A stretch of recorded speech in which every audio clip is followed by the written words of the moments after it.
Hi friends, welcome back to my YouTube channel. ಎಲ್ಲರೂ ಹೇಗಿದ್ದೀರಾ? I hope ಎಲ್ಲರೂ ಚೆನ್ನಾಗಿದ್ದೀರಾ ಅಂತ ಭಾವಿಸ್ತಾ ಇವತ್ತಿನ ವ್ಲಾಗ್ನ ಸ್ಟಾರ್ಟ್ ಮಾಡ್ತಾ ಇದ್ದೀನಿ. ಇವತ್ತಿನ ವ್ಲಾಗ್ ಏನಪ್ಪ ಅಂತ ಹೇಳಿದ್ರೆ, ನಾನು ಮಮ್ಮಿ ಹೊರಗೆ ಹೋಗ್ತಾ ಇದ್ದೀವಿ, ಸಿಟಿಗೆ ಹೋಗ್ತಾ ಇದ್ದೀವಿ. ಇವಾಗಂತೂ ಮದುವೆ ಹತ್ತತ್ರ ಬರ್ತಾ ಇದೆ.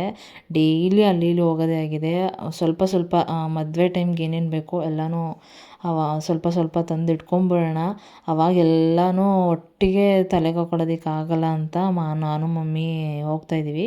ಬಟ್ ಇವತ್ತಿನ ರೀಸನ್ ಹೋಗ್ತಾ ಇರೋದು ಏನು ಅಂತ ಹೇಳಿದ್ರೆ, ನಾವು ಲೆಹಂಗಾ ಶಾಪಿಂಗ್ ಮಾಡಿದ್ವಲ್ಲ ಬ್ಯಾಂಗ್ಳೂರು ಚಿಕ್ಕಪೇಟೆಗೆ ಹೋಗಿ, ಅದು ಬ್ಲೌಸ್ ಸ್ಟಿಚ್ ಕೊಡೋಕೆ ಹೋಗ್ತಾ ಇದ್ದೀವಿ. ಆ್ಯಕ್ಚುಲಿ ಅವರು ಅವತ್ತು ರಮ್ಯಾಕ್ಕ, ಸೌಮ್ಯಕ್ಕ ಮತ್ತು ಅವ್ರು ಬಂದಿದ್ರಲ್ಲ, ಲೆಹಂಗಾ ತುಂಬ ಭಾರ ಇತ್ತು. ನಾವು ಆ್ಯಕ್ಚುಲಿ ಬಸ್ಸಲ್ಲಿ ಬಂದಿದ್ದಲ್ವ ಮನೆಗೆ, ಅದಕ್ಕೆ ನಾವು ಇಲ್ಲಿ ತೊಗೊಂಬರೋಕ್ಕಾಗಲ್ಲ ಅಂತ ಅವ್ರ ಹತ್ರನೇ ಕೊಟ್ಬಿಟ್ಟಿದ್ವಿ.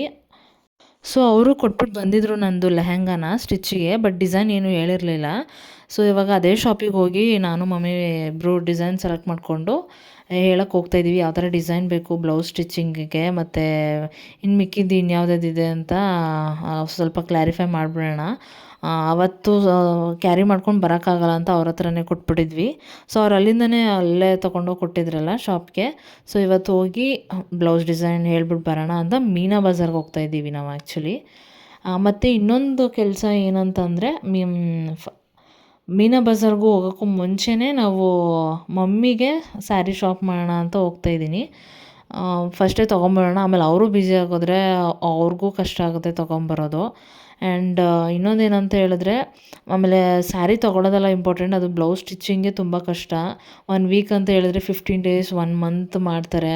ನಾವು ಮುಂಚೆ ಎಲ್ಲ ಕೊಟ್ಟು ನೋಡಿದ್ದೀವಿ. ಸೊ ಫಸ್ಟೇ ತೊಗೊಂಬಿಟ್ರೆ ಉತ್ತಮ ಅಂತ ಹೋಗ್ತಾ ಇದ್ದೀವಿ. ಸೊ ನಾವಿವಾಗ ಮಮ್ಮಿ ಸ್ಯಾರಿ ಪರ್ಚೇಸ್ ಮಾಡೋದಕ್ಕೆ ಬಂದಿದ್ದು ಕರ್ನಾಟಕ ಸ್ಯಾರಿ ಸೆಂಟರ್. ಇಲ್ಲಿ ಆಲ್ಮೋಸ್ಟ್ ತುಂಬ ಚೆನ್ನಾಗಿರುತ್ತೆ. ನಾನು ಎಂಗೇಜ್ಮೆಂಟ್ ಸ್ಯಾರೀಸ್ ಎರಡೂ ತೊಗೊಂಡಿದ್ದು ಇಲ್ಲೇ. ಸೊ ಇಲ್ಲಿಗೆ ಬಂದ್ವಿ, ಇಲ್ಲೇ ನೋಡೋಣ ಹೇಗಿದೆ ಏನು ಅಂತ. ಫ್ರೆಂಡ್ಸ್, ಏನಾಯ್ತಂದರೆ ನಾನು ಶಾಪ್ ಒಳಗಡೆ ಹೋಗಿ ವೀಡಿಯೋ ಮಾಡ್ಕೊಳ್ಳೋದಕ್ಕಾಗಲಿಲ್ಲ. ಅಲ್ಲಿ ಸ್ವಲ್ಪ ನಾವು ಅರ್ಜೆನ್ಸಿಲಿದ್ವಿ. ನಾವು ಇಲ್ಲಿ ಮುಗಿಸ್ಕೊಂಡು ನಾವು ಮೀನಾ ಬಜಾರ್ಗೆ ಹೋಗಬೇಕು, ಅಲ್ಲಿ ಬ್ಲೌಸ್ ಸ್ಟಿಚಿಂಗ್ ಕೊಡಬೇಕು ಅಂತ. ಬಟ್ ಅಲ್ಲೇನಾಯ್ತಂದರೆ ಸ್ವಲ್ಪ ಕಲೆಕ್ಷನ್ ಸ್ವಲ್ಪ ಕಮ್ಮಿ ಇತ್ತು. ನಮ್ಮ ಮಮ್ಮಿಗೆ ಯಾವುದೂ ಇಷ್ಟ ಆಗುವಂಥದ್ದು ಸಿಗಲಿಲ್ಲ. ಸೊ ಇನ್ನೊಂದು ದಿನ ಬೇಕಾದರೆ ಹೋಗಿ ನೋಡೋಣ. ಆ್ಯಂಡ್ ಅದು ಬಿಟ್ಟು ನಾವು ಬೇರೆ ಶಾಪಿಗೆ ಹೋಗೋಷ್ಟು ನಮ್ಗೆ ಟೈಮ್ ಸಿಗಲಿಲ್ಲ. ಸೊ ನಾವು ಡೈರೆಕ್ಟ್ ಮೀನಾ ಬಜಾರ್ಗೆ ಹೋಗ್ತಾಯಿದ್ದೀವಿ. ಆ್ಯಂಡ್ ಸ್ವಲ್ಪ ಡಿಸಪಾಯಿಂಟ್ ಆಯಿತು. ಅಲ್ಲಿವರೆಗೂ ಹೋಗಿ ಕರ್ನಾಟಕ ಸ್ಯಾರಿ ಸೆಂಟರಲ್ಲಿ ನಮಗೆ ಇಷ್ಟ ಆಗುವಂಥದ್ದು ಸಿಗುತ್ತೆ ಅಂತ ಅಂದ್ಕೊಂಡಿದ್ವಿ, ಬಟ್ ಸಿಗಲಿಲ್ಲ. ನೋಡೋಣ, ಇನ್ನೊಂದು ದಿನ ಇನ್ನೊಂದು 2-3 ಡೇಸ್ ಬಿಟ್ಟು ಹೋಗೋಣ ಅಂತ ಅಂದ್ಕೊಂಡಿದ್ದೀವಿ. 2-3 ಡೇಸು ಆಗೋಲ್ಲ ಅನಿಸುತ್ತೆ, ಯಾಕಂದರೆ ನಂದು ಸ್ಯಾರಿ ಶಾಪಿಂಗ್ ಇದೆ. ಅದು ಮುಗಿಸ್ಕೊಂಡು ಆದಮೇಲೆ ಮಮ್ಮಿದು ಶಾಪ್ ಮಾಡಬೇಕು. ಸೊ ಇನ್ನೊಂದು ಸ್ವಲ್ಪ ಕಲೆಕ್ಷನ್ಸ್ ಬರಲಿ, ನೋಡೋಣ. ಇನ್ನೊಂದು 1 ವೀಕ್ ಆರ್ 15 ಡೇಸ್ವರೆಗೂ ವೆಯ್ಟ್ ಮಾಡೋಣ. ಆ್ಯಕ್ಚುಲಿ ಕರ್ನಾಟಕ ಸ್ಯಾರಿ ಸೆಂಟರಲ್ಲೇ ಸ್ವಲ್ಪ ಚೆನ್ನಾಗಿರೋ ಸ್ಯಾರಿ ಸಿಗುತ್ತೆ ಕಂಪೇರ್ ಮಾಡಿದ್ರೆ ಬೇರೆ ಕಡೆ. ನಮ್ಮ ಅತ್ತೆ ಮನೆಗೆ ಬಂದಿದ್ದೀನಿ. ಅವ್ರ ಮಗ, ನಮ್ಮ ಅತ್ತೆ ಮಗ ಶಬರಿಮಲೆಗೆ ಹೋಗ್ತಾಯಿದ್ದಾರೆ.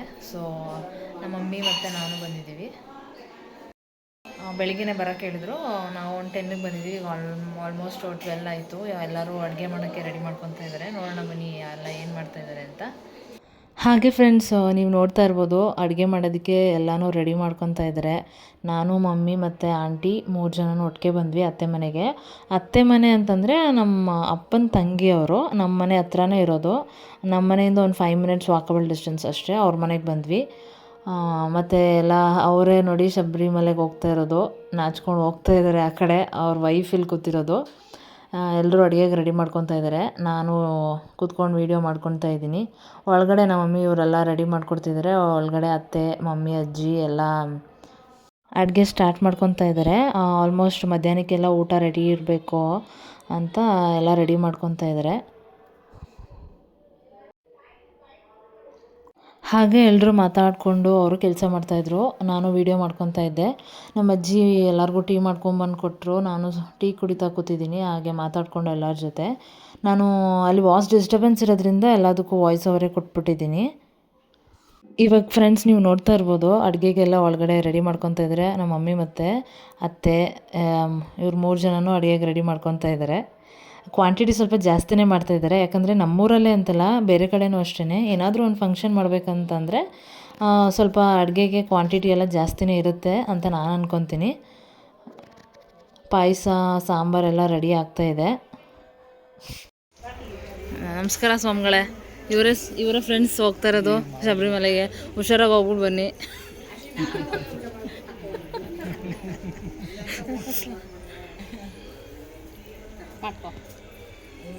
ಇವಾಗ ಇವರು ಅಡುಗೆ ಎಲ್ಲ ರೆಡಿ ಮಾಡಿ ಒಂದು ಕಡೆ ಎತ್ತಿಟ್ಬಿಟ್ಟಿದ್ದಾರೆ.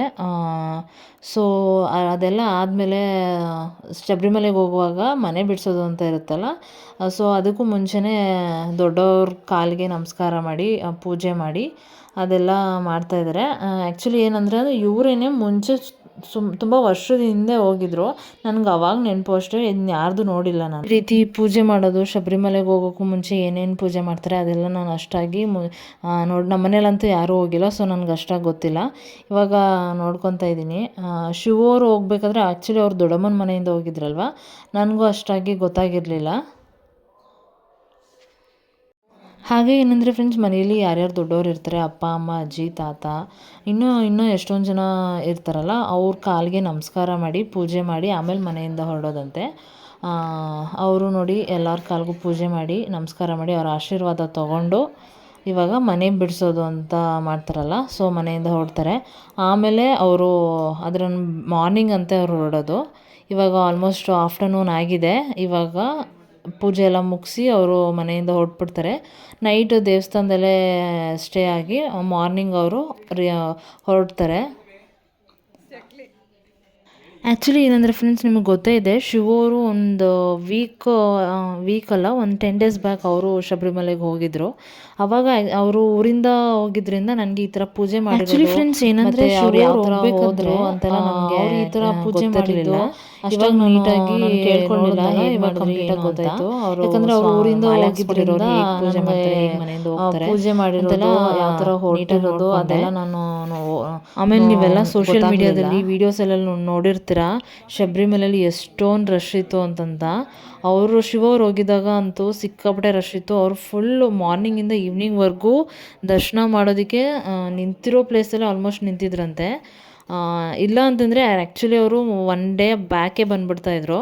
ಸೊ ಅಷ್ಟು ರಶ್ ಇರೋದ್ರಿಂದ ಅವರು ಸ್ವಲ್ಪ 1 day ಲೇಟ್ ಆಯಿತು ಅವ್ರು ಬರೋದು. ಇವಾಗ ಹೋಗ್ತಿರೋರಿಗೆಲ್ಲ ಅವ್ರಿಗೆ ಸ್ವಲ್ಪ ಈಸಿ ಆಗುತ್ತೆ. ಅಷ್ಟೊಂದು ಇವಾಗ ಸ್ವಲ್ಪ ರಶ್ ಕಮ್ಮಿ ಆಗಿದೆ ಅಂತ ಕೇಳ್ಪಟ್ಟಿದ್ದೀನಿ. ಆದರೂ ಏನಂದರೆ ಅಷ್ಟೊಂದು ರಶ್ ಇದೆ ಅಂತ ನೋಡಿದ್ರೂ ಅಷ್ಟು ಭಕ್ತಿಯಿಂದ ಎಲ್ಲರೂ ಶಬರಿಮಲೆಗೆ ಹೋಗಬೇಕು ಅಂತ ಹೋಗ್ತಾರಲ್ಲ, ಅದು ತುಂಬ ಖುಷಿ ಆಗುತ್ತೆ ಎಷ್ಟು ಭಕ್ತಿಯಿಂದ ಹೋಗ್ತಾರೆ ಅಂತ. ಆಮೇಲೆ ಇವ್ರದ್ದೆಲ್ಲ ದೊಡ್ಡವ್ರ ಕಾಲಿಗೆಲ್ಲ ಪೂಜೆ ಮಾಡಿ ನಮಸ್ಕಾರ ಮಾಡಿ ಪೂಜೆ ಎಲ್ಲ ಮುಗಿಸಿ ಆದಮೇಲೆ ಸ್ವಾಮಿಗಳೆಲ್ಲ ಹೊರಟ್ಬಿಡ್ತಾರೆ.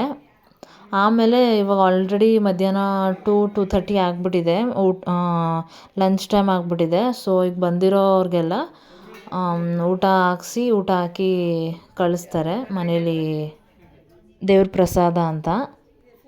ಆ್ಯಂಡ್ ಮಾಲೆ ಹಾಕ್ಸ್ಕೊಂಡು ಶಬರಿಮಲೆಗೆ ಹೋಗ್ತಾ ಇರೋರು ಸೇಫಾಗಿ ಟ್ರಾವೆಲ್ ಮಾಡಿಕೊಂಡು ದೇವ್ರ ದರ್ಶನ ಮಾಡಿಕೊಂಡು ಆರಾಮಾಗಿ ಬರಲಿ ಅಂತ ಅಂದ್ಕೊತೀನಿ. ಇವಾಗ ಎಲ್ಲರ ಕಾಲಿಗೂ ನಮಸ್ಕಾರ ಮಾಡಿ ಪೂಜೆ ಎಲ್ಲ ಮುಗಿಸಿದ್ರು. ಮತ್ತು ಇನ್ನೂ ಯಾರ್ಯಾರ ಮನೆಯಲ್ಲಿ ದೊಡ್ಡವರಿದ್ದಾರೆ ಅವ್ರನ್ನೂ ಕರೆಸಿ ಅದೇ ಥರ ಪೂಜೆ ಮಾಡಿಸಿ ಕಳಿಸ್ತಾರೆ.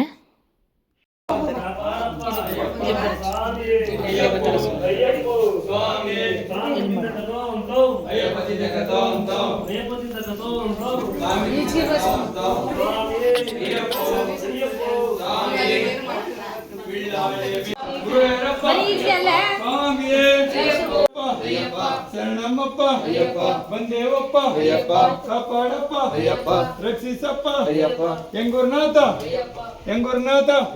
ಹೆಂಕುಲ ದೈವ ಸ್ವಾಮಿಯೇ ಸ್ವಾಮಿಯೇ ಸ್ವಾಮಿಯೇ ಸ್ವಾಮಿಯಪ್ಪ ಶರಣಮ್ಮಪ್ಪ ಸ್ವಾಮಿಯಪ್ಪ ಶರಣಮ್ಮಪ್ಪ ಬಂದೇವಪ್ಪ ಕಾಪಾಡಪ್ಪ ರಕ್ಷಿಸಪ್ಪ. ಹಾಗೆ ಫ್ರೆಂಡ್ಸ್, ಸ್ವಾಮಿಗಳು ಎಲ್ಲ ಹೊರಟರು. ಅವರೆಲ್ಲ ಹೋದ್ಮೇಲೆ ನಮ್ಮ ಮನೇಲಿರೋರೆಲ್ಲ ಟೈಮ್ ಆಗಿತ್ತಲ್ಲ ಊಟ ಮಾಡ್ಕೊಳ್ಳೋಣ ಅಂತ ಊಟ ಮಾಡ್ಕೊತಾ ಇದ್ದೀವಿ ಎಲ್ರೂ. ಹಾಗೆ ಫ್ರೆಂಡ್ಸ್, ನೀವು ನೋಡ್ತಾ ಇದ್ದೀರಲ್ಲ, ಇವಳು ಯಾರು ಅಂತ ಹೇಳಿದ್ರೆ ನಮ್ಮ ಅತ್ತೆ ಮಗ ಶಬರಿಮಲೆಗೆ ಹೋಗ್ತಾ ಇದ್ದಾರಲ್ಲ ಅವ್ರ ಮಗಳಿದು. ಎಷ್ಟು ಕ್ಯೂಟಾಗಿ ದೊಡ್ಡವ್ರ ಥರನೇ ಹೇಗೆ ಪಾತ್ರೆ ತೊಳಿತಾ ಇದ್ದಾಳೆ ನೋಡಿ. ಸಖತ್ ಎಂಟರ್ಟೈನ್ಮೆಂಟ್ ಆಯಿತು ನಮಗೆಲ್ಲ, ಅಲ್ಲಿರೋರಿಗೆಲ್ಲ ಎಂಟರ್ಟೈನ್ಮೆಂಟ್ ಆಯಿತು. ನೋಡಿ ಸಿಕ್ಕಾಪಟ್ಟೆ ನಕ್ಕಿದ್ವಿ. ಒಂದು ತಟ್ಟೆ ತೊಗೊಂಡು ಮತ್ತೆ ಬಂದು ತೊಳ್ಕೊಂಡು ಮತ್ತೆ ಮತ್ತೆ ಹೋಗಿ ಊಟ ಮಾಡೋ ಥರ ರೈಸ್ ಹಾಕ್ಕೊಂಡು ಅದನ್ನು ಚೆಲ್ಲಿ ಮತ್ತೆ ಅದೇ ತಟ್ಟೆನ ವಾಶ್ ಮಾಡೋಕ್ಕೆ ಬರ್ತಾಯಿದ್ಲು. ಇಲ್ಲಿ ನೋಡ್ತಾ ಇರಿ ದೊಡ್ಡವ್ರು ಹೇಗೆ ತೊಳಿತಾ ಇದ್ದಾಳೆ, ಹಾಗೇ ಪಾತ್ರೆ ತೊಳ್ಕೊತಾ ಇದ್ದಾಳೆ. ಎಷ್ಟು ವಾಪಸ್ ಕೇಳಿದ್ರು ಕೊಡ್ತಾ ಇರಲಿಲ್ಲ. ನಾನು ಪಾತ್ರೆ ತೊಳಿಬೇಕು ಅಂತ ಹಠ ಮಾಡಿ ತೊಳಿತಾ ಇದ್ದಾಳೆ. ನೋಡಿದ್ರೆ ಒಂಥರ ನಗು ಬರುತ್ತೆ ಇವಳನ್ನ. ಫೈನಲ್ ಇವಾಗ ಎಲ್ಲರೂ ಎಲ್ಲ ಕೆಲಸನೂ ಮುಗಿಸಿ ಇವಾಗ ಸ್ವಲ್ಪ ಮಾತಾಡೋಕ್ಕೆ ಫ್ರೀಯಾಗಿ ಕೂತಿದ್ದೀವಿ. ಏನು ಮಾತಾಡ್ತಾ ಇದ್ದೀವಿ ಅಂತಂದರೆ ಎಲ್ಲರೂ ನನ್ನ ಮದುವೆ ಬಗ್ಗೆ ಅವ್ರವ್ರ ಕಾಸ್ಟ್ಯೂಮ್ ಬಗ್ಗೆ ಮಾತಾಡ್ಕೊತಾ ಇದ್ದಾರೆ. ನಾನು ಅದು ಹಾಕ್ತೀನಿ, ಇದು ಹಾಕ್ತೀನಿ, ಲೆಹೆಂಗಾ ಹಾಕ್ತೀನಿ, ಆ ಸ್ಯಾರಿ ಹಾಕ್ತೀನಿ, ಮತ್ತು ಮೇಕಪ್ ಬಗ್ಗೆ, ಹೇರ್ ಸ್ಟೈಲ್ ಬಗ್ಗೆ ಅದೇ ಮಾತಾಡ್ತಾ ಇದ್ದಾರೆ. ಒಂಥರ ತುಂಬ ಚೆನ್ನಾಗಿ ಟೈಮ್ ಪಾಸ್ ಆಯಿತು. ಮದುವೆ ವಿಷಯ ಮಾತಾಡಿಕೊಂಡು ಮತ್ತು ಅಲ್ಲಿ ಹೆಂಗೆ ರೆಡಿ ಆಗಬೇಕು, ಸ್ಯಾರಿ ಇದು ಎಲ್ಲರ ಮನೇಲೂ ಇದ್ದೇ ಇರುತ್ತೆ ಅಲ್ವಾ.